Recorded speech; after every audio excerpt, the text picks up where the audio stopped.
반복되는 일상의 노선을 벗어나 타인의 교양에 올라타고 싶은 분들을 위해 준비했습니다. 본격 지식, 생각, 시선 투척 방송 개별 교양 환승센터 14회 기업편 지금 시작합니다.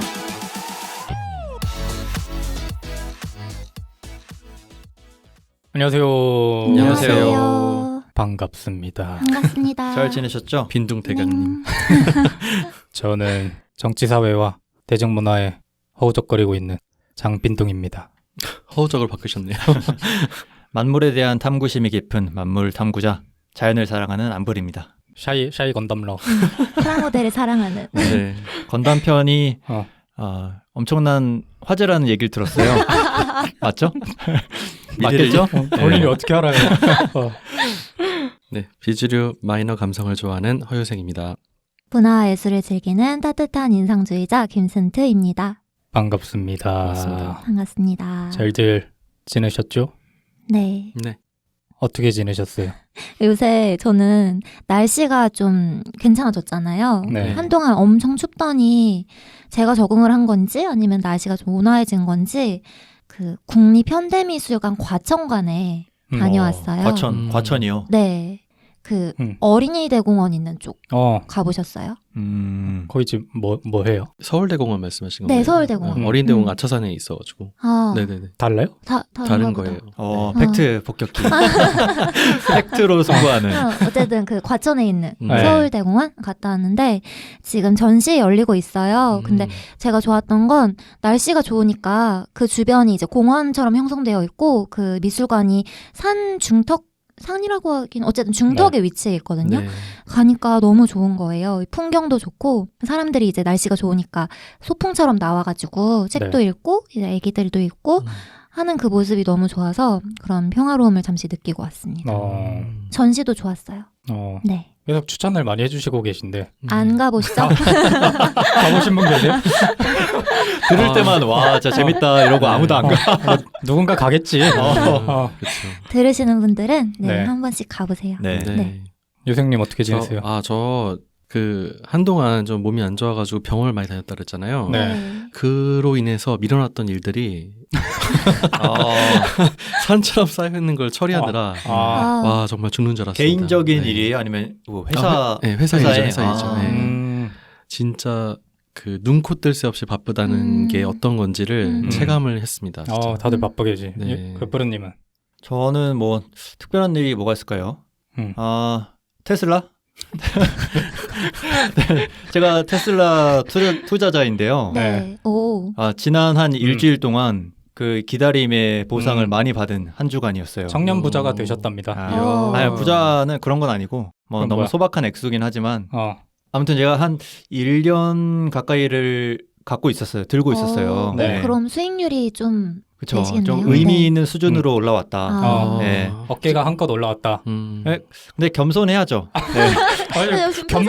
겸손한 자세가 아니야 지금. 아니, 겸손해야 되고 그럴 때일수록 더 조심해야 된다. 콧물 나왔어. 진짜예요. 네. 원래 대중이 환호할 때 두려움을 느껴야 되거든요. 그렇죠. 예. 그렇죠. 제가 또 항상 무조건 이론적으로 먼저 네. 파고드는 스타일이라 네. 다양한 투자의 고전들을 섭렵해 나가고 있거든요. 네. 그런 말이 있잖아요. 환호에 팔고 공포에 그쵸. 살아. 뭐 이런 네. 말이 있잖아요. 그래서 지금 되게 과열 구간이긴 해서 네. 뭐 언젠간 또 떨어지지 않을까. 그럼요. 생각하고. 베푸는 삶 기대하겠습니다. 밝힌 이상. 제가 손해 보면 그러면 좀 메꿔주시나요? 그거는 뭐 그때 가서 알아서 하시고. 아니 네. 저 같은 경우도 네. 투자를 조금씩 하고 있는데 네. 제 엔터주를 좀 오래 들고 있었거든요. 네. 네네. 제가 그래서 근데 최근에 엔터주가 좀 떡상을 했잖아요. 네. 그래서 제가 초기 구입가에 50% 정도 올랐을 때 팔았어요. 네. 근데 그래봐야 뭐 소박한 금액이긴 하지만 네. 근데 최근에 거의 100% 올라가지고 지금 뭐 2배씩 이제 수익이 나는 시점에 진입했더라고요. 그래서 굉장히 땅을 치고 후회하고 있는 상태거든요. 저는. 원래 팔기 직전까지는 거의 내가 기업과 무라일체인데 파는 순간부터 기업과 적이 되잖아요. 그러니까요. 굉장히 화가 나더라고요. 파는 순간부터 떨어지길 바라잖아요. 그게 이제 인간의 되게 심리거든요. 저는 아니던데. 아니에요? 끝까지 기업을 응원해요? 네. 팔고 나서도? 그럼요. 역시 착하시네요. 다들 이제 경험을 쌓고 계신데 계속 축적해 놓으세요. 나중에 한번 진짜 한 광풍이 조금 잦아들 때쯤 네. 모두가 겸손해질 때쯤 한번 다 까놓고 얘기를 하는 게 네. 재밌지 않을까. 그래서 네. 오늘은 두 번째 기업 특집 두 번째 시간인데 순트님이 네, 오늘은 제가 준비한 기업 에피소드인데요. 또 제목을 한번 가져왔습니다. 제목 짓는데 재밌게 들리셨나 보네요. 네. 부제. 네, 오늘의 부제는 김순트와 떠나는 사교육 역사 여행이에요. 참 정직하시네요. 제목이.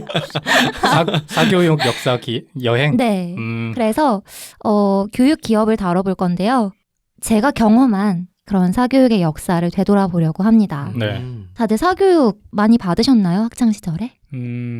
까마득한 옛날 저 이야기지만 좀 까마득하죠. 제 인생의 역사를 통틀어서 살펴보면 네. 네. 뭐 여러 가지 많이 한 것 같아요. 네, 뭐 피아노도 다니고 네. 좀 특이한 거는 택견 오.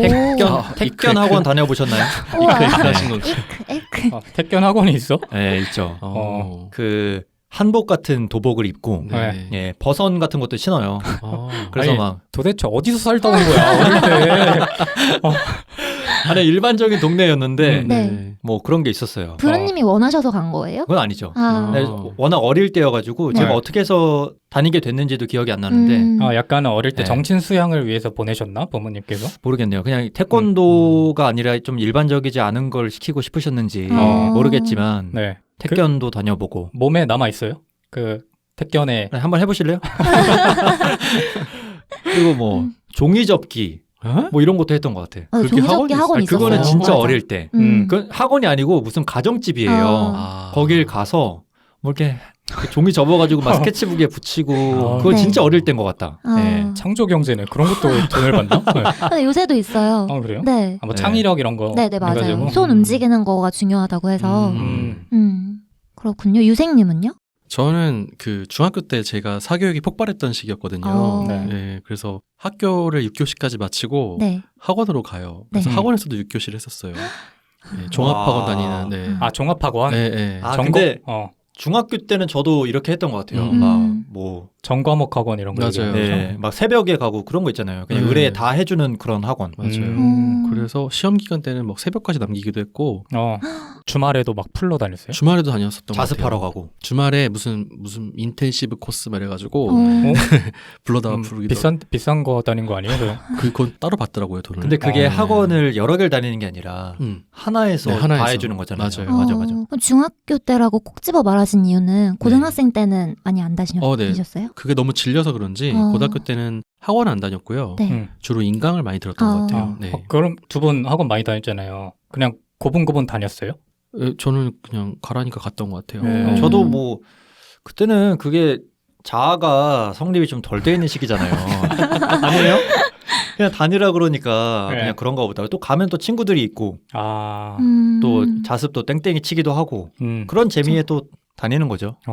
또 친구들 다 다니는데 나만 안 다니면은 좀 뒤처지는 것 같고 그래가지고 그래서 갔던 것도 있는 것 같아요. 그래서 저는 안 다니는 친구들이랑 놀았거든요.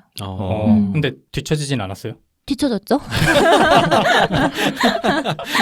안 다니는 애들끼리 다 같이 많이 다니셨어요? 저는 네. 많이 다닌 편이 아니에요. 어. 사교육도 많이 받은 편이 아니고 학원도 많이 다닌 편이 아니어서 네. 그래서 오늘 제가 말씀드릴 제 역사 속의 이런 사교육은 한 번쯤은 경험해 보시지 않았을까라는 생각이었는데 빈동님은 어떠세요? 저는 진짜 싫어했어요. 학원 다니는 거. 저 억압 받는 거를 굉장히 싫어해가지고. 네, 그러셨을 것 같아요. 그 어릴 때부터. 네, 그 자아가 성립되지 않았을 때부터 약간 싫어하는 게 그런 게 있었는데 문제는 뭐냐? 주변에 공부 잘하는 애들 좀 많았어. 근데 여기서 그냥 끝나면 되는데 부모님들끼리 또 친해. 그러니까 그렇죠. 뭐 나름대로 경쟁을 하는 거죠. 부모님들 그쵸. 입장에서는 얘는 다니는데 내 아들은 안 다니? 이건 또 용납 맞아. 못할 거 아니야. 맞아요. 맞아. 근데 돈은 돈대로 내. 근데 성적은 성적대로 안 나와. 왜냐면 가기 싫어했으니까. 근데 이제 주변 애들은 이제 공부 잘하니까 뭐 이제 따라다닐 거 아니에요. 네. 그래서 악순환의 반복이었다. 그 한때 엄친아 엄친딸 이런 말이 맞아, 유행했었잖아요. 맞아. 네네. 약간 그런 맥락으로 고통을 받으셨던 것 같아요. 아, 진짜 저는 학원 다니는 게 너무 싫었어요. 그러시군요. 일단 저는 아까도 말씀드렸지만 저도 많이 다닌 편이 아니에요. 그런데도 제가 이제 어떤 교육, 사교육을 받았었는지 차근차근 역사를 되돌아가 보려고 해요. 그래서 여러분도 경험해 보셨다면 네. 이야기를 해주시면 좋을 것 같아요. 오늘 근데 기업 편인가요? 교육 편인가요? 본인 사교육 본인의 사교육 역사군요.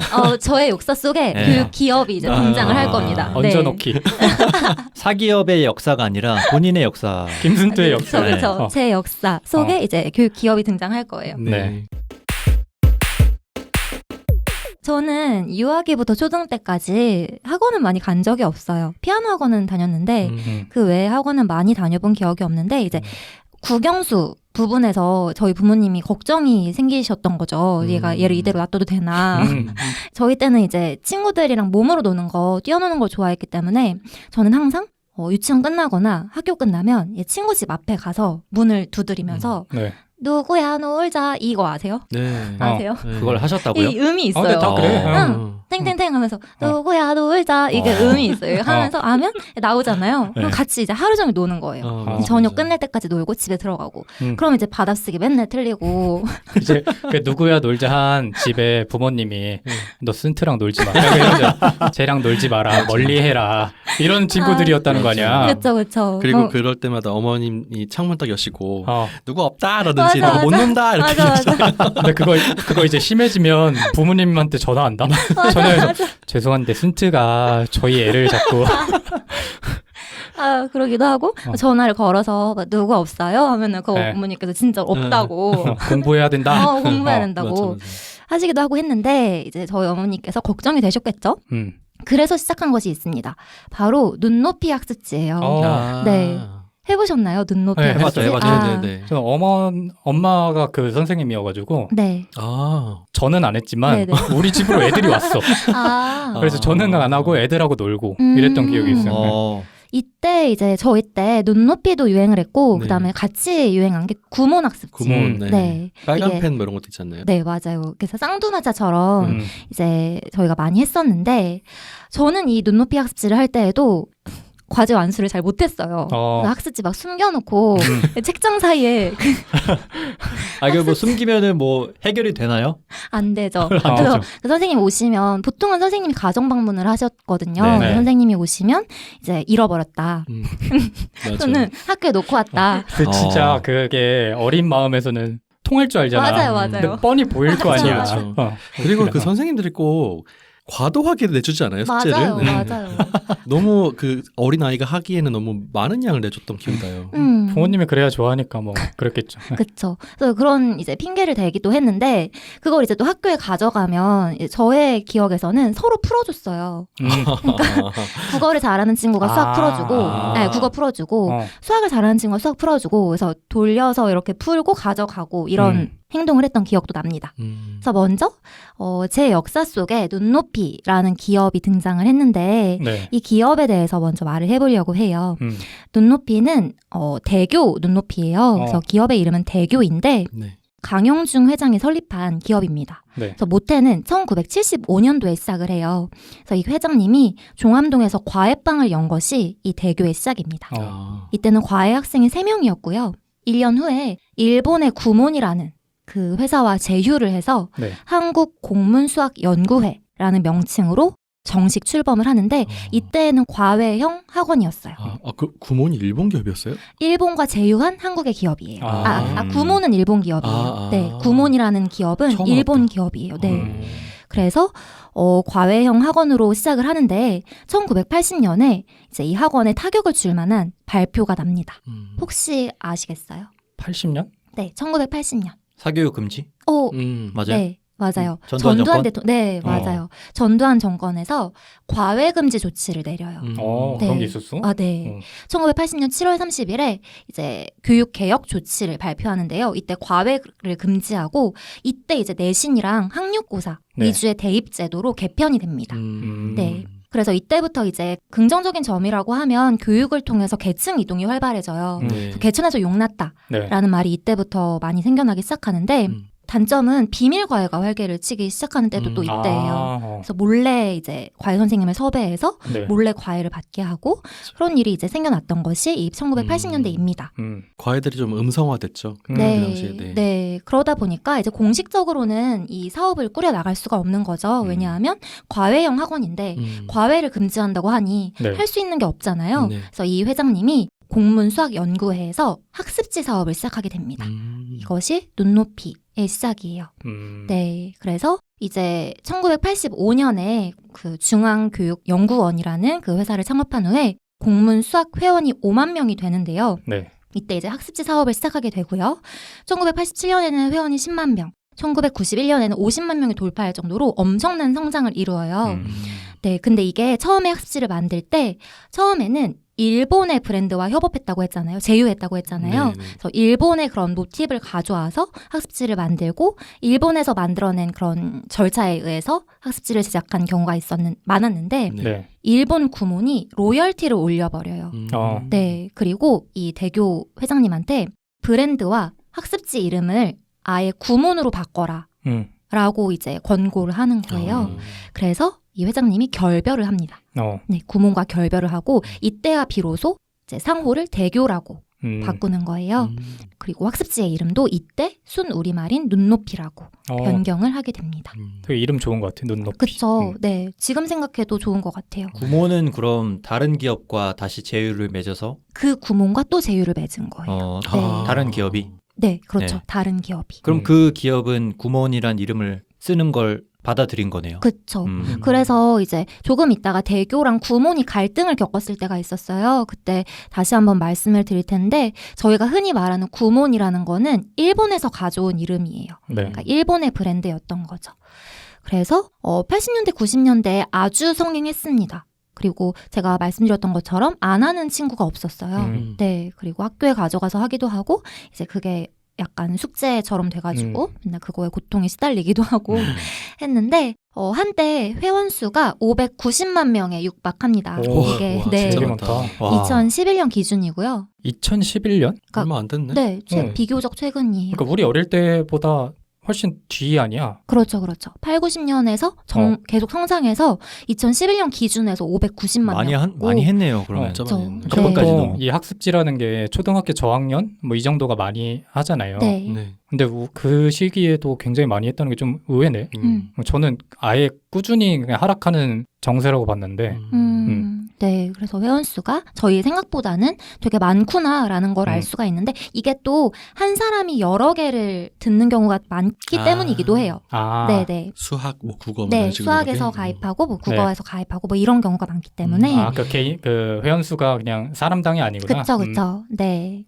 그래서 그것도 영향을 미칠 것 같아요, 회원 수에. 네. 아까 브른님이 구몬 얘기를 잠깐 해주셨는데 네. 대교라는 기업과 구몬이라는 기업은 다른 기업이에요. 네. 그래서 이 기업이 경쟁 구도에 놓여 있을 때가 있었는데 한때 갈등을 겪었을 때가 있었어요. 그래서 구몬이라는 기업을 추가적으로 말씀을 먼저 드려볼게요. 네. 구몬은 장평순 회장님이 1985년도에 설립을 하세요. 네. 중앙교육연구원이라는 이름으로 창립을 하시고 이분은 웅진출판의 마케팅 본부장 출신이세요. 급성장을 하는 기업이었어요. 처음에는 아까 유생님이 잠깐 말씀하신 빨간 펜으로 시작을 하십니다. 그리고 일본의 구몬, 아까 대교와 손을 잡았던 일본의 구몬과 손을 잡고 90년도에 공문교육연구원을 설립하고요. 구몬을 론칭해요. 그리고 구몬식 학습을 이제 가져오면서 급속도로 성장한 기업인데요. 2005년도에 분쟁이 발생합니다. 네. 이 대교라는 기업과 구몬의 분쟁이 발생하는데 내용을 잠깐 말씀드리면 모 경제지에 구몬 교육이 일본의 교육 내용과 기법을 그대로 모방했다는 기사가 나요. 그리고 이 구몬의 국어 교재조차도 일본식 교재다라는 기사가 난 거예요. 근데 이 기사를 대교가 마케팅 자료로 활용을 합니다. 이런 식으로 했겠죠. 뭐 구몬의 학습지는 일본의 교재다. 그리고 구몬에서 발행하는 이 국어식 교재도 일본 거기 때문에 그때는 특히 외색이 짙다 하면 국민적으로 반발심이 깊었기 때문에 그쵸. 네, 그런 걸 이제 마케팅 자료로 활용을 한 거죠. 그래서 이제 구몬이 손해배상을 겁니다. 네. 무려 275억 원의 손해배상 법정 싸움이 시작이 돼요. 그리고 대교는 뭐라고 반박하냐면 그런 건 맞다. 그렇게 그 판촉용 전단지에 그렇게 적혀 있었던 건 맞는데 네. 우리 기업 차원에서 한 게 아니고 일부의 대리점에서 그런 거다라고 반박을 해요. 꼬리자리 글. 네네. 네. 그래서 서울지방법원이 대교와 공문교육의 이 소송에 대해서 공문교육, 그러니까 구문에 손을 들어준 상황이었어요. 아, 구몬의 손을? 네. 그런데 또 구분할 수 있는 게 임원진은 무혐의 처리를 받는데 네. 그 대리점, 지점장은 네. 불구속 기소와 함께 벌금형을 선고받아요. 처음에 제기했던 그 300 몇 억? 275억. 네, 275억 그거는 안 물어준 거죠? 네네. 그 정도까지의 규모는 아니었던 것 같고 그 대리점 그리고 지점장의 문제였다. 그래서 거기서 실수한 거다라는 식으로 판결이 났던 것 같습니다. 그래서 현재의 대교는 분야를 확장하고 있어요. 네. 그래서 교육 미디어 사업도 하고 있고 여행 사업도 하고 있습니다. 그리고 부동산 개발업도 하고 있고 출판 및 통신 판매업도 하고 있어요. 뭐 별거 다 하시네. 네, 서점도 운영했었고요. 게임 배급도 맡았었어요. 게임 배급이요? 네네. 그래서 교육용 이런 네네. 건가? 근데 저희가 아예 지금 상관이 없다고도 볼 수가 없는 게 네. 주변에 성인 학습자 보신 적 없으세요? 뭐 간혹 봐요. 네. 저는 뭐 많아요. 일본어, 중국어 하려고. 네네. 제2외국어 같은 거 많이 하니까. 네네. 그래서 성인 학습자 있고요. 학원보다 부담이 없는 게 학습지를 주고 이제 학습 관리 차원에서 선생님이 배분이 되는 그런 시스템으로 운영이 되고 있고 네. 그리고 4주 기준으로 약 3만 원대예요. 한 과목당. 저렴하네. 네. 그래서 부담이 없이 성인들도 접근할 수 있는 학습 컨텐츠인 것 같아요. 네. 최근에 구독경제가 또 되게 네. 주목받고 있잖아요. 네네. 그런 구독경제 어떤 초기 모습이 아닌가 싶기도 맞아요, 하네요. 맞아요. 그리고 그 학습지라는 게 그 강제적인 거를 어느 정도 띄고 있기 때문에 네. 제2외국어를 공부는 하고 싶은데 움직이지 않는 사람들한테는 굉장히 좀 적합한 콘텐츠 같아요. 맞아요. 그리고 요새는 또 러닝센터라고 해서 또 학원을 네, 운영하고 있어요. 알아. 아세요? 왜냐면 네. 최근에 좀 핫했던 테마 중에 하나였어요. 이게 네. 그 러닝센터 관련 기업들이 중국에서 사교육 교제를 하고 나서부터 네. 다 폭락을 해가지고 네.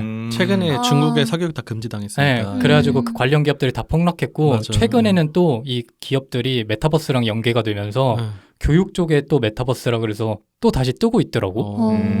그래서 러닝센터를 들어봤어. 네, 그래서 눈높이 러닝센터가 운영이 되고 있고 네. 여기는 학원처럼 봐주는 곳인데 이제 1대1로 선생님을 매칭시켜주기도 하고 아니면 다대1로 매칭해서 눈높이 학습지를 가지고 학습을 받는 형태로 또 학습이 이루어지고 있습니다. 그래서 이제 제가 찾아보니까 저도 옛날 기억 속의 눈높이였는데 이렇게 요새도 뭐 사업도 확장시키고 네. 여러 가지 방법으로 판로를 마련하고 있는 것 같더라고요. 그래서 저의 유아에서 초등 때까지의 사교육에 대한 기억은 눈높이 학습지로 귀결이 될 수 있을 것 같아요. 네. 그리고 중학생 때로 거슬러 가겠습니다. 저의 역사를 알아보고 있었죠. 중학생 때는 저는 공부를 안 했어요. 사교육 안 받았습니다. 뭐 자랑이라고 얘기해.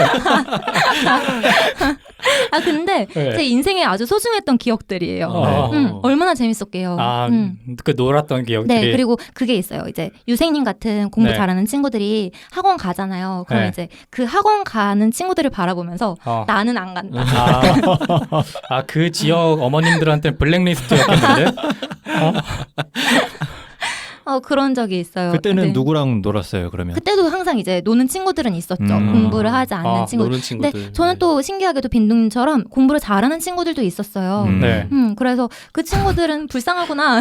아니, 본인 때문에 공부를 그 사람들이 잘하게 되지 않았을까? 본인을 이제 깔고 밟고 일어서서 중학교 때 일진이셨다는 소문이 일진 아니었습니다. 네, 오해하시면 안 됩니다. 근데 저는 이런 기억도 있거든요. 중학생 이제 1학년 때 처음 이제 교실에 들어가서 앉아 있는데 네. 담임 선생님이 딱 오시더니 그때는 약간 체벌도 하고 처벌도 네. 하고 이런 때였는데 제 머리를 탁 치시는 거예요. 여자분이셨는데 그래서 이제 너무 놀래가지고 이렇게 쳐다보니까 집중하라고 하시는 거예요. 그냥 갑자기 첫날에. 뜬금없이. 네. 그래가지고 너무 당황스러워가지고 소문이 났나 보다. 야, 뭐 어디 초등학교에서 누가 오는데 선생님 반에 블랙리스트 한 명 있거든요. 하여튼 그랬는데 1년이 지난 후에 그 네. 선생님께서 내가 너를 오해했다. 너는 그냥 해맑은 아이였는데 공부하라고 노는 그냥 아이였는데 공부는 안 했지만 해맑은 아이였는데 좀 불량스러운 아이인 줄 알고 첫날 첫날 그랬다. 선생님도 약간 첫날 기선 제압으로 그랬던 것 같은데 어쨌든 그런 기억도 있어요. 어쨌든 그래서 중학교 때는 공부를 안 했죠. 네. 위기감이 드는 거예요. 갑자기? 왜냐면 저희 언니가 상당히 공부를 잘했어요. 아 진짜요? 네. 저희 언니가 공부를 잘했고 저는 이제 중학생 때 기억이 나는 게 제 미래가 이제 걱정되기 시작하는 거예요. 나는 뭘 먹고 살아야 되지? 약간 이런. 그리고 내가 지금 공부 안 한다고 해서 특별히 잘하는 게 있나? 없는 거예요. 그래서 그럼 공부를 해야 되겠는데 어디서부터 해야 되지? 라고 이제 생각이 들고 그때 이제 제가 보고 공부를 시작한 사람들이 저희 언니 그리고 주변에 있었던 그 공부 잘하는 친구들. 아 환경이 좋았네. 좋은 그 주위에 괜찮은 건 아니고 그러니까 좋은 분들이 좋은 것도 아니고 같이 판단을 하면 안 되는데 그렇죠? 공부 잘하는 분들. 네, 공부 열심히 하는 분들이 많이 있었구나. 네. 근데 생각해 보면 중학교 때 그런 생각하기 쉽지 않거든요. 그러니까 그렇죠. 뭐 시켜서 하지 공부를 네. 내가 앞으로 뭐 먹고 살지 이러면서 중학생이 한다는 게 신기하네. 맞아. 주변에 근데 그런 공부 잘하는 분들이 이렇게 있으면은 네. 좀 위기감이 올 수도 있을 것 같아요. 맞아요. 지금 나이 때도 위기감이 안 오고 있는 저 같은 사람도 있거든요. 그거에 더해서 저는 그런 생각에 더해서 저의 이 생각에 불을 붙여준 사건이 하나 있어요. 뭐냐면 제가 강아지를 옛날부터 키우고 싶어 했어요. 네. 어릴 때. 근데 제가 이제 워낙 공부를 안 하니까 저희 어머니께서 공부하라고 하시는 스타일이 아니셨거든요. 네네. 그런데도 걱정이 되셨나 봐요. 그래서 제가 중1도 공부를 안 하고 막 있으니까 너가 이번 시험에서 반에서 5등 안인가 들면 강아지를 데려오겠다. 조건을 거셨구나. 네, 조건을 거신 거예요. 그래서 저는 그때 강아지를 어떻게든 키워야겠다 라고 생각해서 그때 이제 처음으로 몰입해서 공부를 시작해 본 것 같아요. 네. 근데 이제 안 하려던 아이가 그치. 하려니까 되겠어요 이게. 안 되죠. 네. 그리고 저는 지금도 생각하는 게 저는 머리가 좋은 편은 아닌 것 같거든요. 그러다 보니까 안 되잖아요. 그래서 이때 이제 도움을 받기 시작한 것이 인강이었어요. 학원 안 갔고 인강의 도움을 받았어요. 네. 그래서 이제 저의 중등 이후 그리고 고등까지의 이제 사교육은 대부분이 인강학습이었습니다. 그래서 저는 그때 이제 기억나는 선생님이 설민석 최근에 이제 화제 이슈 돼가지고 좀 안 좋은 일로 이렇게 되신 설민석 그리고 삽자루 아세요? 삽자루 수학에서 삽자루 선생님 그리고 최태상 선생님 역사 큰별쌤 네. 다 아시네요. 네. 이런 선생님들 많이 들었었는데 기억에 남는 선생님들은 있으세요? 저는 아실지 모르겠는데 김기훈 아세요? 알지. 영어. 원툴이었잖아요. 거의 영어에서. 맞아요. 당시 일타였죠. 김기훈. 그리고 저는 국어 선생님 중에 뭐더라? 이근갑. 이근갑. 네. 구속됐잖아. 기억나. 그 사람 구속됐잖아요. 맞아요. 맞아. 들은 것 같아. 이제 언급 못해요. 진짜요? 그분 언급 못해요. 왜 무슨 찾아봐야 되겠다. 금지어예요? 그러니까 1타 강사였는데 구속돼가지고 뭐 일이 있었던 맞아요. 것 같아요. 그래가지고 그 수강생들이 둥둥 떠다녔다는 소문이 진짜. 네. 근데 조금 이따 말씀드릴 텐데 그런 분이 몇 계세요 지금. 맞아요. 네. 그렇구나. 네, 브런님은? 네. 당연히 이기상 선생님이죠. 네. 이거 그냥 예능보다 재밌는 인강이라고 소문 많이 났고. 그 아마 이과분들은 잘 모르실 수도 있는데 문과에서는 거의 뭐 연예인 같은. 맞아. 저는 이기상 선생님 그 개그 자료를 지금도 찾아봐요. 유튜브에? 네, 가끔 유튜브에 맞아. 치면 나오거든요. 지금도 웃겨요. 그렇구나. 네, 그런 선생님들이 있었고 빈동님은 기억나는 선생님 있으세요? 저는 기억이 가물가물한데 그 한석원 선생님인가? 그분도 유명하죠. 네. 같은 이제 아픔을 겪고 있기 때문에 그때부터 약간 호감이지 않았나. 되게 웃기더라고요. 그분 동생이 또 한성만 씨라고 있어요. 지금 뭐 하시는지 모르겠는데 같이 아마 하고 계실 것 같아요. 그분도 진짜 막 로봇 같이 가르치는 분이거든요. 근데 지금 그러니까 지금 세대 분들한테는 아예 바뀌었잖아요. 그 일타 강사나 이런 개념이. 그 현우진인가? 그 사람이 맞아요. 미술품 엄청 비싼 거 샀다고 최근에 막 조금 이따 계속되던데. 말씀드릴 건데 어쨌든 이런 선생님들이 속해 있는 학원에서 이제 현장 강의도 제공하고 인터넷 강의도 제공하는 형태로 이제 학생들에게 학습을 제공하고 있습니다. 이때를 이제 돌아보면 학원의 이름을 돌아보면 비타에듀, 비타에듀, 그리고 이투스, 스카이에듀, 대성 이런 학원들이 있었고요. 제가 오늘 이제 말씀드릴 기업은 메가스터디입니다. 주은이 형, 손주은. 메가스터디가 현재는 원탑이에요. 원탑이고 이제 이런 온라인 시장의 사교육 시장이 하나가 독점하면 다른 기업이 잘 뺏어 먹을 수 없는 구조라고 해요. 그래서 현재는 메가스터디가 원탑으로 이제 활약을 하고 있고요. 그 외에 이투스와 대성 마이맥이 경쟁하고 있는데요. 네. 이투스와 대성 마이맥은 아직은 메가스터디보다는 영향력이 크지 않은 학원이라고 저는 이제 생각이 들더라고요. 그래서 메가스터디의 기본적인 정보를 좀 살펴보면 네. 온라인과 오프라인의 대학 입시에 특화된 학원입니다. 그리고 현장 강의와 인터넷 강의를 동시에 하고요. 먼저는 강남 대치동 쪽에서 오프라인 강좌로 인지도를 다졌어요. 그리고 네. 명성을 이제 다졌고 그 후에 사교육 분야에서 가장 먼저 온라인 강좌를 상용화시킨 업체입니다.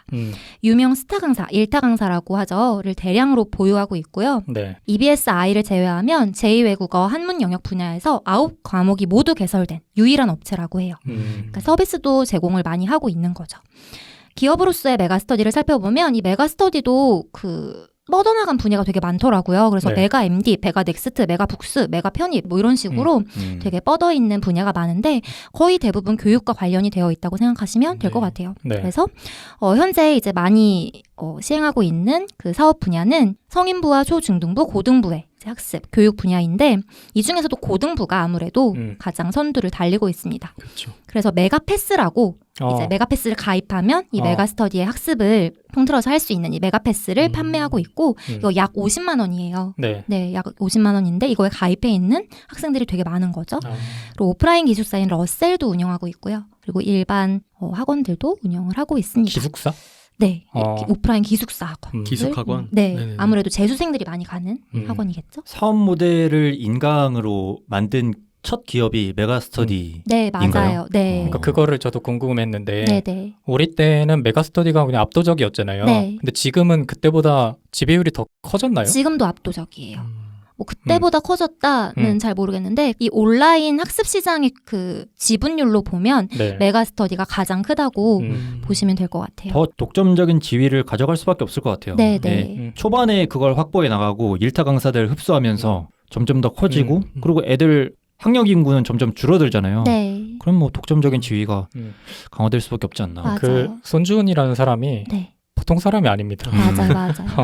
그 어릴 때는 몰랐는데 지금 네. 생각해 보니까 사업 모델이 정말 탁월한 것 같아요. 네. 그 당시에 그 컴퓨터 인터넷 흐름에 맞춰서 우리나라에서 들끓는 사교육 열풍을 진짜 맞아요. 잘 이어 맞췄다라는 그렇죠. 맞아요. 느낌. 그 유튜브에 보시면은 손주은 선생님의 전설적인 명강이 있거든요. 네. 공부는 유전이다 이러면서 네, 맞아요. 그게 그 몇십 년 전에 나온 영상인데 아직도 회자되고 있고 사람들이 많이 볼 정도로 그 당시에 그런 생각을 하는 사람이 있었다는 게 굉장히 좀 신기했죠. 그러니까 우리 어렸을 때는 돈벌레처럼 봤잖아요. 네. 사실 사교육하는 특히 업체들의 사장 같은 경우를. 네. 근데 지금 생각해서 떠올려 보면 진짜 머리가 좋고 사업 수완이 좋은 사람이 아닌가. 맞아. 네. 조금 있다가 이 손순 회장님에 대해서도 말씀을 드릴 텐데 제가 이제 느낀 거는 철학이 있으세요. 그러니까 이걸 돈벌이 수단으로만 보신 게 아니고 네. 본인이 이 영역에서 왜 하는지, 이 사업을 왜 하는지, 그리고 뭘 해야 되는지를 명확하게 가지고 사업을 꾸려 나가시기 때문에 발전을 어마어마하게 하신 거라고 생각이 들더라고요. 네. 네, 어쨌든 그래서 고등부는 압도적으로 1위 시장을 점유하고 있고요. 근데 최근에 또 점유하고 있는 부분이 초중등부예요. 초중등부에서 광고 보신 적 있으세요? 엘리하이라고 유재석 씨 나오고 엘리하이는 해서- 처음 들어보네요. 아, 그래요? 저도 못 들어봤어요. 최근에 TV 광고로도 많이 하는데 네. 초중등부에서 엘리하이라는 또 브랜드로 론칭을 해 있고요. 그리고 엠베스트 학원. 중등 쪽에. 네, 중등 쪽에. 뒤처진 것 같은데요. 다 모르겠네. 엠베스트, 오프라인 엠베스트 네. 이런 식으로 운영을 하고 있고 성인부에서는 아까 말씀드렸던 기명, 편입 학원 그리고 메가 공무원 학원 이런 식으로 운영을 하고 있는데 아무래도 고등부가 이 기업의 매출의 대부분을 차지하고 있어요. 그리고 초중등부도 이제 사업이 확장되고 있는 시기여서 작년에 폭발적으로 성장을 해서 올해도 계속 성장 중이라고 네. 하더라고요. 네. 메가스터디의 경쟁력은 뭐라고 생각하시는지 아까 조금씩 말씀해 주신 것 같은데 메가스터디의 경쟁력은 이것이다 라고 말할 수 있는 게 뭐가 있을까요? 좋은 컨텐츠의 강의가 아닌가. 그러니까 그 강의를 생산할 수 있는 강사들을 많이 확보하고 있다는 게 네. 저는 가장 핵심적인 경쟁력이라 생각합니다. 저도 강사인 것 같아요. 실력 있는 강사를 얼마나 영입할 수 있느냐가 네. 인강 업체들의 기업 가치를 결정할 수 있는 가장 핵심적인 요소라고 생각하거든요. 네네. 그래서 강사들의 몸값이 그렇게 높은 이유도 마찬가지고. 네. 저는 강사는 두 번째 부차적인 거고 네. 손주은의 장악력이 아닌가. 그러니까 왜냐면 기억하실지 모르겠지만 네. 저희 때 메가스터디가 한번 광풍이 불고 나서 네. 그 센터님이 말씀해주신 것처럼 타 업체들이 많이 나왔어요. 네. 맞아요. 근데 그 업체들이 일타 강사들을 다 쓸어 갔어요. 그쵸. 돈으로 이렇게 했는데 네. 그래서 메가스터디에 한창 이렇게 일타 강사들을 다 뺏겨서 메가스터디는 끝났다 이런 소리를 많이 들을 때가 있었거든요. 근데 그때도 그 사람이 갖고 있는 사업 수완이랑 시장 장악력을 이용해서 네. 어떻게 보면 다른 데서 다시 강사 영입하고 육성하고 이런 식으로 다시 회사를 키워놨거든요. 그런 식으로 저는 지금 이투스나 뭐 다른 기업들 많이 언급은 하지만 네. 우리 기억 속에는 그런 기업들의 CEO는 남아있지 않잖아요. 네. 네. 근데 이손준이라는 사람이 갖고 있는 그런 비전이나 이런 것들이 지금은 메가스터디를 만든 게 아닌가. 네. 그래서 저는 최근에도 관심 기업으로 계속 보고 있거든요. 네, 네. 주가가 많이 꿈틀꿈틀하고 네, 좋아지는 추세라서. 저는 네. 오늘 발표를 준비하면서 이 주식을 샀어요.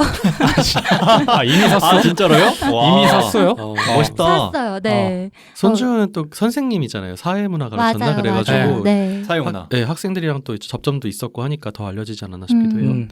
네, 어쨌든 여러분이 말씀하신 그 경쟁력의 요소들을 저와 비슷하게 생각하신 것 같아요. 그래서 저는 오늘 3가지 정도로 추려서 말씀을 네. 드려보려고 합니다. 네. 첫 번째는 손주은 회장님이세요. 메가스터디의 경쟁력 첫 번째 손주은 회장님. 두 번째는 스타 강사입니다. 네. 그리고 세 번째는 메가스터디의 시스템이에요. 음. 첫 번째로 손주은 회장님에 대해서 말씀을 드려볼게요. 손주은 씨는 이 시장의 선구자라고 해도 과언이 아닐 건데요. 네. 네. 이분이 이제 어떻게 해서 메가스터디를 창업하게 되셨는지를 먼저 말씀을 드릴게요. 삼수를 하셨어요. 네. 갑자기 신화적인 인물인데 삼수하셨어요. 삼수벌레였어? 삼수를 하셨습니다. 네. 근데 삼수 끝에 서울대학교에 입학을 하셨어요. 아, 아마 그래서- 서울대 가시려고 삼수했다 그 그쵸. 얘기 있었던 네, 것 같은데. 네.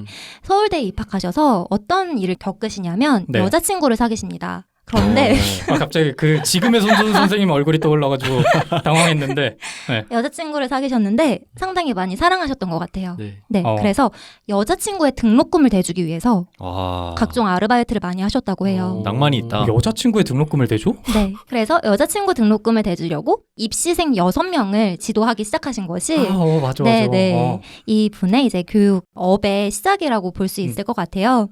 그런데 이제 여자친구 등록금을 대주려고 이제 가르치기 시작하셨는데 여자친구와 헤어지십니다. 아니, 등록금 내준 거야? 내주고 헤어진 거야? 내주다가 헤어진 거였어. 근데 연애사는 뭐 어떤 일이 있었는지 저희가 맞아요. 모르기 때문에 아. 네, 그냥 표면적으로 헤어졌다까지만 저는 알고 있고 네. 헤어지신 후에 정신을 못 차리셨다고 해요. 네, 이거 그렇지, 그럴만하지. 등록금 해줬는데. 아, 정신을 못 차리시다가 안 되겠다. 군대에 가야 되겠다. 해서 군입대를 하셨습니다. 존경할 만한 분 맞는 건가요? 들어보세요. 네, 네. 네, 군입대를 하셨다가 제대 후에 거의 바로 결혼을 하시게 돼요. 딴 사람? 네.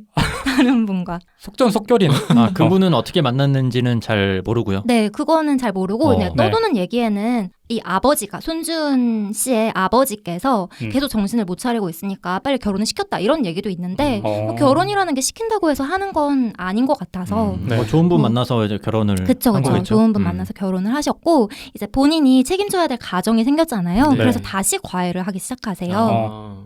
그런데 과외를 시작한 이 시점에 본인의 능력을 알아채신 거죠. 어. 왜냐하면 정규 200등의 학생을 5개월 만에 15등으로 끌어올리셨다고 해요. 과외를 하실 때. 가능한가? 그러니까요. 그래서 끌어올리는데 이게 입소문이 퍼져요. 네. 아무래도 엄마들 사이에서는 누구 잘 가르친다. 그리고 과외를 했던 이 시기에서는 어떤 선생님을 섭외하기 위해서 맞아. 엄청나게 정보를 많이 수집하고 맞아요. 섭외하려고 하고 하시잖아요. 그래서 월 20만 원의 수입에서 2년 만에 연 2억 원의 수입을 올리게 됩니다. 과외로? 네. 미쳤다. 월 20만 원에서 네. 그러면 밥만 먹고 정말 과외만 한 거겠네요. 그 당시에 음. 연 2억 원이면은 네. 아, 대박인데? 그렇죠. 엄청 능력자세요. 능력자이신데 근데 이때 또 중요한 사건이 발생해요. 이때 이분의 인생에서 가장 큰 사건이라고 할 수 있는 사건이 발생하는데 이게 뭐냐면 가족이 교통사고를 당합니다. 그래서 이때 아들과 딸이 있으셨는데 목숨을 잃어요. 아, 두 분 다. 세상을 떠날 때. 진짜요? 좀 몰랐네. 음. 불곡이 되게 많으시네요. 그래서 미친 듯이 일에 매진하셨다고 해요. 네, 주당 60시간 이상을 강의를 하는데 본인의 힘을 쏟으셨다고 하고요. 좀 괴로움을 잊기 네. 위해서라도 일에 네. 몰입할 수밖에 없지 않았나. 네. 그리고 떠도는 영상을 보면 심지어는 이 아들을 떠나보낸 후에 바로 강의를 하셨대요. 그날. 그러니까 이제 묻어주고 그날 바로 또 강의에 임하시는. 되게 막 별거 아닌 것처럼 듣다가 갑자기 이런 얘기 급다운되네. 들으니까 네. 되게 숙연해지네요. 그러게요. 그렇죠. 그러니까 인생에 굴곡이 있으신 거죠. 그러다가 이제 1996년에 내가 이렇게 미친 듯이 강의를 하는데 이게 내가 사회에 공헌할 수 있는 활동인가?를 생각하시게 돼요. 내가 이렇게 강의를 하면서 돈을 이렇게 많이 버는데 나의 이런 활동이 과연 사회에 공헌할 수 있는 활동인가? 오히려 사교육으로 인해서 이 사회 불평등을 악화시키는 행동이 아닌가? 라는 생각을 하셨다고 해요. 그래서 이때 누구나 들을 수 있는 3만 원짜리 오프라인 강의를 시작하십니다. 오프라인? 네, 오프라인 강의요. 근데 이때도 마찬가지로 반년이 지난 후에 수강생 2,000명이 등록을 하게 되고요. 이때 붙기 시작한 별명이 손사탐이에요. 아, 맞아. 네. 손사탐. 손사탐. 오, 기억 속에 있는 거 떠올랐어. 네. 손사탐. 손사탐. 그리고 저렴한 액수로 강의를 시작하셨음에도 불구하고 연봉이 50억 원대로 개 멋있어. 네, 올라가게 됩니다. 네. 그런 상황에서 사회공헌을 생각하게 된 것도 대단하네요. 왜냐면 그냥 내가 돈을 많이 벌면은 그냥 그 자체로 만족하면서 지낼 수 있을 것 같은데 아니면 더 위로 올라가는 걸 생각한다든지. 네. 제가 참 삐딱한 건지 모르겠는데 그냥 돈도 많이 벌고 하니까 적당한 가격에서 끊어서 줬는데 그걸 나중에 포장하기 위해서 그런 얘기를 하신 거 아닌가요? 그러실 수도 있어요. 그럴 수도 있죠. 그럴 수도 있어요. 난 뭐 그런 도덕적인 것보다는 그 네. 사람의 사업 수완이 되게 대단하다고 계속 느끼는 게 보통 사람이 과외로 1년에 2억 벌면 네. 그거에 만족하거든요. 맞아요. 근데 이제 그거를 한 단계 위로 기업으로 탄생시킬 생각을 했다는 거 아니에요? 네. 그렇죠. 그렇게 하다가 알바로 잘 벌었다 하고 취업하든지. 그러니까 그러잖아요. 네. 맞아. 네. 속에는 어떤 생각을 하셨는지 모르겠지만 표면적으로는 이런 생각을 하셨다고 해요. 오프라인 강의는 아무래도 수도권 그리고 이 네. 서울 지역에 있는 학생들만 와서 들을 수 있잖아요. 네. 그렇다면 과연 지방에 있는 학생들과 그리고 이 수도권에 있는 학생들이 모두 강의를 들을 수 있는 수단이 뭐가 있을까라고 생각을 하셨던 것 같아요. 그래서 2000년도에 스타 강사와 함께 학원을 통합하여서 메가 스터디를 만들게 됩니다. 개 멋있어.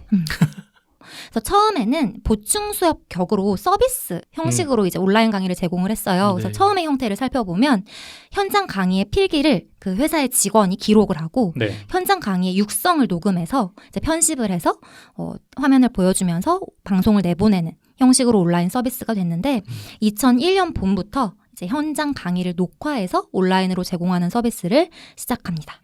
그래서 이때부터 이제 사교육의 불균형을 해소했다는 평가를 많이 받게 되고요. 네. 사교육 불평등은 사실 제 생각에는 네. 둠강이 해주지 않나. 둠강도 진짜 오랜만에 듣는다. 맞아. 그때 진짜 그때 정식 결제하면 바보 소리 들었어. 맞아요. 와, 둠강. 우리 다 범죄자들이에요 지금. 아니 근데 둔감 안 해본 사람이 어딨어. 그러니까 그 초창기에는 그런 보안에 대한 신경을 많이 안 썼어요. 저작권에 대한 개념 네, 자체가 맞아요. 지금에 비하면 저는 강의는 안 듣고 네. 수집만 했어요. 저도 온갖 둔감들을. 심지어 전 초창기에는 네. 그 동영상 서비스 제공을 다운받을 수 있게 돼 있었어요. 맞아. 기억나세요? 맞아. 그럼 친구들 줄 수 있는 맞아요. 거예요. 그 지금 생각하면 어. 네 엄청나게. 그래서 하도 둔강을 많이 들으니까 네. 거기서 이제 암호화하기 시작하고 맞아요. 방법을 강구한 맞아. 거 아니야. 네. 맞아요. 좀 적당히 봤으면 다 같이 누릴 수 있었는데. 그게 적당히 되나요, 근데 그게. 맞아요. 근데 언젠가는 이게 그럴 일이었어요. 그쵸. 네. 우리 음악도 무료로 듣는 시대가 있었는데 네. 소리바다. 네. 소리바다 벅스도 맞아. 무료였고 옛날에. 맞아. 온갖 것을 다 무료로 봤었죠. 자, 그래서 이 손지훈 씨는 이렇게 사업가적 기질이 엄청 대단하신 수완이 좋으신 분인데 뿐만 아니고 철학도 대단하세요. 제가 아까도 말씀드렸지만 이제 사회에 공헌할 수 있는 교육에 대해서 계속해서 생각하시는 분이고 그리고 명언으로 이제 몇 가지 어록이 떠돌기 시작하는데 제가 기억에 남는 건 이거예요. 선생과 강사를 구분 짓는 게 강사는 지식만을 전달해주지만 선생은 삶을 전달해줘야 되기 때문에 이 선생님이 본인의 삶으로 학생들한테 그걸 전달을 해줘야 된다. 그리고 본인은 선생이 되고 싶다라는 말씀을 하셨더라고요. 이 외에도 많은 말들이 있는데 혹시 아시는 거 있으세요? 전 그거 뭐요? 팩트 폭격한 거. 공부는 유전이다. 부모가 멍청하면 맞아. 자식도 멍청할 수밖에 없다. 네. 근데 그때 당시만 해도 댓글에 저런 미친놈이 있나. 그러니까 그 당시만 해도 그런 거를 잘 못 받아들였어. 네. 그리고 조금 어느 정도 그 사교육계에서 위치 있는 사람이 저런 말을 하니까 네. 사람들이 반발 심리 같은 거를 가졌던 게 사실인데 네. 지금 유튜브 들어가서 그 영상 보면은 네. 다 막 성지순례 왔다 그러고 그러니까 지금은 이제 그게 진실인 걸 알죠 다들. 네. 여담이지만 실제로 그 연구 결과가 있거든요.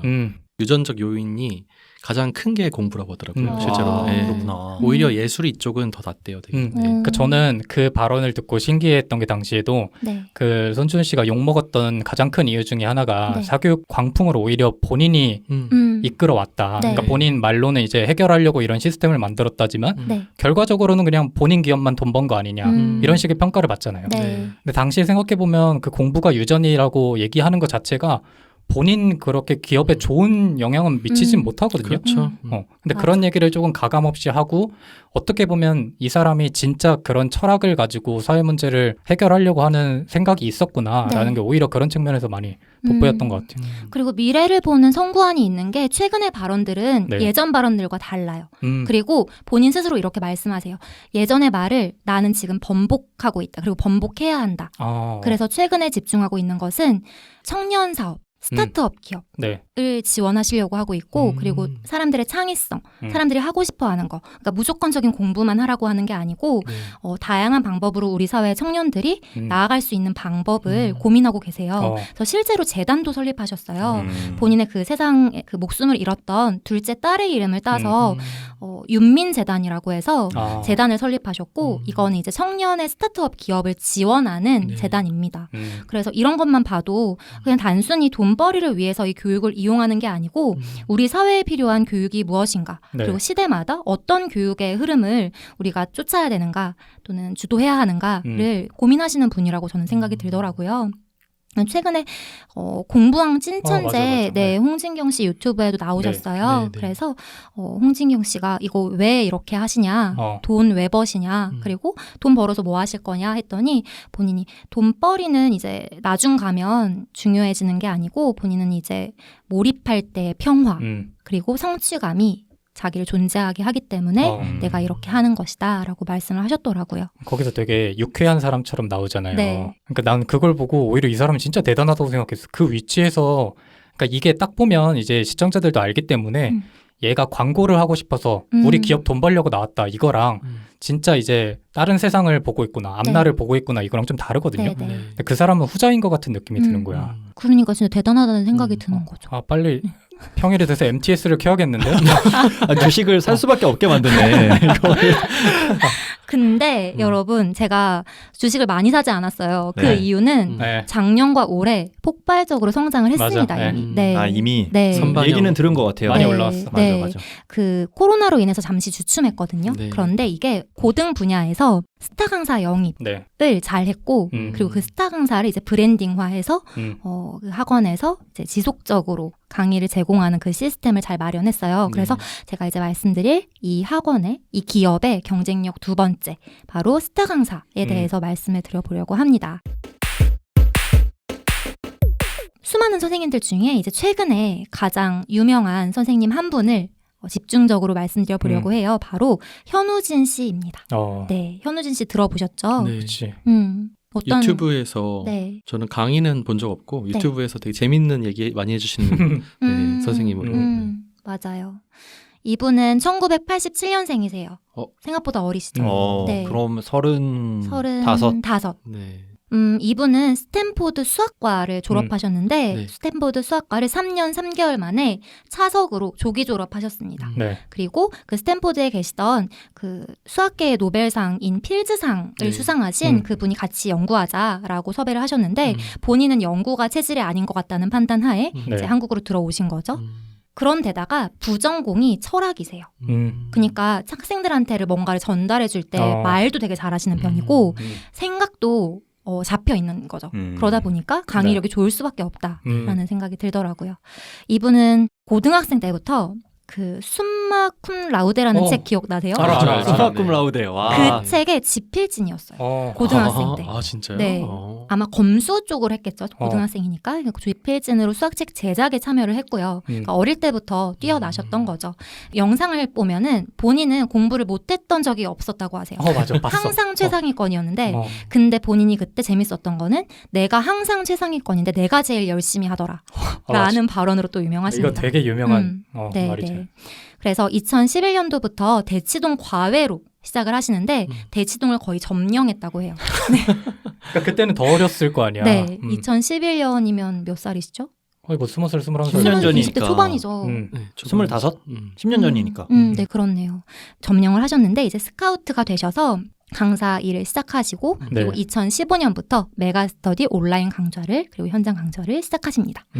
그리고 이분이 이제 만든 커리큘럼 중에 하나가 뉴런이에요. 뉴런. 책도 있고 그러니까 문제집도 있고 인터넷 그 커리큘럼으로도 있어요. 근데 이거 되게 유명한 과정인데 들어본 적 있으시죠? 네, 이거는 약 100만 부가 생산이 되었는데 1년에 250억 원 매출을 올린다고 해요. 그리고 이 뉴런 커리큘럼은 2020년 기준으로 수능 전 과목 만점자의 절반이 이 강의를 들었다고 합니다. 그 무슨 욕 같은 걸로 돼 있는 강의도 하나 있잖아. 책 이름? 시발점. 맞아. 이게 그래가지고 되게 유쾌하게 좀 받아들여지면서 유명해졌던 것 같아요. 그러니까 이 사람 자체가 이 시대의 그 뭐를 건드릴 줄 아는 것 같아요. 맞아. 맞아요. 시대를 장악하는 사람들은 그게 있어. 맞아. 다. 그리고 유튜브 영상을 보시면 수험생들한테 동기부여를 되게 잘해줘요. 그래서 그 애들한테 내가 열심히 하는 거 너네가 반만 해도 너네 성공한다 라는 식의 말을 하고 나는 계속 달리는 거야. 근데 달리다가 너희를 스칠 뿐이야. 그러니까 너희도 좀 달려봐. 약간 이런 말을. 맞아. 자칫하면 이게 비호감되기 쉬운데 증명을 해낸 사람이 하는 거니까. 맞아요. 그러니까 저 같은 사람이 하면 재수 없는 뭐 이상한 사람인 거죠. 대부분의 사람이 다 그런 말하면 재수 없는데 이제 학생들은 그런 말 해주는 강사님이 오히려 의지가 되는 거지. 맞아요. 그분이 한다고 하더라도 재수가 있는 건 아니에요. 그런 건 아닌데 근데 증명을 했으니까 멋있어 보이는 거지. 영상 봤어요? 영상은 안 봤어요. 영상 보죠? 빠져듭니다. 아, 그래요? 시발점 사고 싶어져요. 저는 심지어 진짜 이 말이 공감이 되는 게 등록해볼까 생각했다니까요. 그러니까 진짜로. 그러니까 인간적으로 매력이 있기 때문이지 저는 그 강의력은 두 번째라고 생각을 하거든요. 근데 이 사람은 진짜 그 두 가지가 완벽하게 융합되어 있어. 아니 저번에 우리 건담할 때는 우리 둘이서 공감대가 형성이 됐는데 이번에는 둘이서 막 반짝거리네. 이분의 외형도 무지하게 세련됐습니다. 맞아. 네. 그러니까 아이들의 선망을 불러일으키면서 강의력이 좋고 그리고 본인의 삶을 통해서 그걸 또 증명을 해내니까 이분의 인기는 있을 수밖에 없는 거죠. 그러다 보니까 이분의 연봉은 어마어마한 수준입니다. 정확하게는 이제 밝혀지지 않았지만 추정을 해볼 수 있는 그 수치들이 있어요. 본인의 인스타그램에 2017년에 소득세를 얼마 냈는지를 인증을 했어요. 소득세를 2017년에 120억을 냈습니다. 연봉이 120억도 아니고. 세금이. 네. 와. 그걸 인증을 했고요. 그리고 300억짜리 건물을 인수했다는 게 이제 밝혀져 있고 지금 사시는 곳은 250억 원대의 아파트예요. 우리나라에서 가장 비싸다고 하는 아파트에 살고 있고 손흥민 선수의 연봉의 2배라는 말이 있습니다. 그래서 연봉을 추정하면 최소 200억 원 이상일 것이다 라고 추정을 하고요. 실제로 영상 부르님 한번 보세요. 진짜 빠져들어요. 저 동기부여 영상 되게 좋아하거든요. 네. 봐야겠다. 네, 한번 보시는 걸 추천드립니다. 이분 외에도 이제 메가스터디에는 스타 강사라고 불리는 강사들이 많이 영입되어 있는데요. 이분 외에 한 분을 더 말씀드리면 이다지 씨. 이다지 씨. 이다지 씨가 그분은 처음 들어보는데요. 얼굴 보면 알걸요? 엄청 그래요? 뭐라 그래야 되나? 아름다우신 걸로 유명하고 맞아요. 강의력으로도 유명하고. 맞아요. 그래서 이분은 또 85년생이세요. 젊으시고 이화여대 사학과 수석 졸업하시고 증권사 다니시다가 고등학교 선생님 하시다가 2015년도부터 메가스터디 오신 분인데 이분도 누적 수강생이 160만 명에 달할 정도로 되게 지금 유명하신 분입니다. 이렇게 스타 강사가 이제 두 번째 메가스터디의 경쟁력이라고 저는 생각을 했어요. 이분들이 빠지면 사실 현우진이 메가스터디 주가를 책임지고 있다라는 말도 있을 정도로 큰 영향을 주고 있는 존재들이거든요. 그래서 두 번째 경쟁력은 이분들이다 하는데 이런 스타 강사 관련해서 논란이 생기기도 해요. 네, 대표적인 논란은 댓글 조작 논란이에요. 맞아. 네, 이게 댓글 조작 논란이 한동안 핫했었는데 삽자루 씨가 우영철 씨가 2015년에 댓글 알바 조작 논란을 제기한 것이 가장 큰 사건이었어요. 그렇죠. 네. 그래서 2019년에 이투스에 75억 원을 배상하라라는 판결을 받으셨고 네. 그리고 2019년 6월에 박광일이라는 국어 영역의 유명 강사의 조작을 폭로하시고요. 네. 이 삽자루 씨가. 네. 그리고 이분은 2021년 1월에 검찰에 구속이 됩니다. 박광일 씨가. 네. 음. 그래서 그때도 강의가 붕 떠버려요. 어. 그래서 그 수험생들이 엄청난 그래서 저는 그거 보고 좀 놀랐던 게 네. 댓글을 누군가한테 사주해서 쓰게 하는 게 네. 실제 형법상의 범죄가 될 수 있구나라는 걸 저는 그때 깨달았거든요. 근데 이분은 이 박광일 씨는 이제 드러난 사건이기 때문에 말씀드리면 엄청 체계적이었어요. 필리핀에 회사를 차리셨어요. 댓글 조작단. 네, 네. 댓글 조작단. 그래서 해외 IP로 댓글을 조작하고 타 업체도 비방했는데 같은 학원 업체도 비방한 거예요. 그 조직적으로 댓글 조작해가지고, 그러니까 같은 그 학원 내 선생님도 비방을 하는 이유가 네. 파일을 어쨌든 나눠 먹는 그런 게임이다 보니까 맞아. 그 파일을 많이 먹으려면은 누구라도 다 경쟁자가 되는 시스템이다 보니까 그렇게 했다 하더라고요. 네. 그리고 아마 그 업계 내부적으로는 다 알고 있었을 거예요. 근데 이게 그걸 들춰내는 순간 모두가 이제 피해를 받으니까 어떻게 보면 진짜 삽자루 그분이 이제 총대를 맨 거죠. 맞아요. 이게 잘못됐다는 걸 이제 알고 있으니까. 그래서 삽자루 선생님이 그 총대를 메고 그걸 고발하기도 했는데 그 후로 쓰러지셨어요. 쓰러지셨는데 그때도 손준 회장님이 그 삽자루 선생님이 운영하시던 학원도 인수해주고 치료 비용도 대줬다 이런 말이 또 있어요. 갓주운이네요 정말. 네네. 그래서 지원을 해줬다. 둘이 그렇게 막 좋은 사이가 아니었던 걸로 기억을 그렇다고 하는데 하더라고요. 네. 학원도 다르지 않아요? 네, 네. 달라요. 그런데 치료 비용도 대주고 학원도 인수했다고 합니다. 네, 그 다음으로 말씀드릴 경쟁력 세 번째는 시스템이에요. 네. 대표적인 시스템 하나만 말씀드려 볼게요. 메가패스 시스템. 아까 잠깐 말이 나왔는데 이게 뭐냐면 연 회원권이라고 생각하시면 되거든요. 그런데 환급 혜택이 있어요. 수능 만점자들에게는 강의비에 1000%를 환급해 줍니다. 그게 뭐 있어. 그리고 주요 대학 이 학원에서 지정해뒀겠죠? 주요 대학의 합격자들에겐 100% 환급에다가 장학금을 지급하고요. 그러다 보니까 수능 만점자 중에 수강생이 많아요. 공부를 잘하면 손해볼 거 없죠. 조금 힘내서 하면 되니까요. 그러다 보니까 조금 힘내도 되는 건가요? 동기부여가 되겠다 학생 네, 입장에서. 이건 동기부여가 진짜 돼요. 머리 좋은 게 처음에 이걸 등록하는 사람 100이면 100 다 이 생각한단 말이에요. 맞아. 그러다 보니까 최상위권 학생들이 많이 수강하게 되고요. 근데 그렇게 되면 아무래도 파급 효과가 있거든요. 그러니까 공부 잘하는 애들이 하는 거 못해도 맞아, 하고 맞아. 싶어요. 아, 좋다. 만점자들 인터뷰 보면은 강의 뭐 들으셨어요 했는데 맞아, 메가스터디 했어요 하면은 끝나는 거지. 맞아요. 그러다 보니까 파급력이 계속 확장되는 그런 시스템이 마련이 되어 있어요. 네. 그래서 이것이 경쟁력 중에 하나이고요.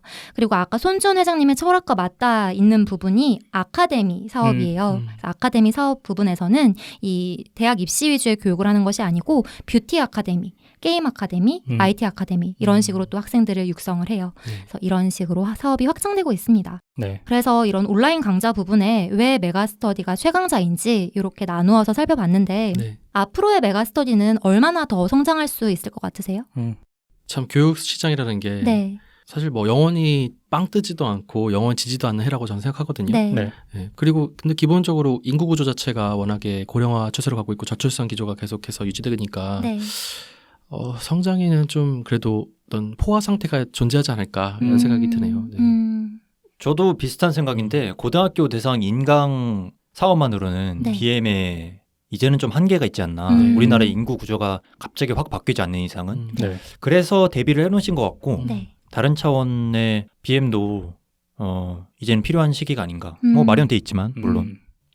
저는 손준 찬양러로서 네. 그래서 그렇게 생각하는 건지 모르겠지만 네. 기본적으로 지금 다시 수능 비중을 높이고 있는 추세이기도 하고 네.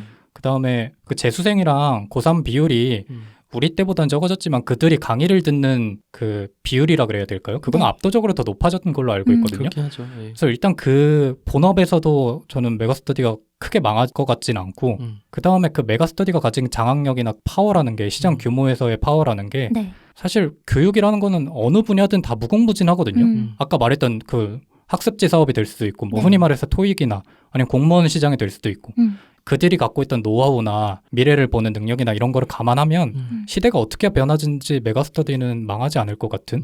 망하지는 않을 것 그러니까 같아요. 빈둥님도 어쨌든 고등학교 대상 인강 사업만으로는 한계가 봉착할 수 있다는 걸 동의하는 거잖아요. 그게 한계가 있을 모르겠어요. 그러니까 거기서 예전보다 더 수익이 덜 발생할 수는 있겠지만 그렇다고 메가스터디가 이렇게 그렇죠. 끝날 기업 같지는 않고. 맞아요. 네.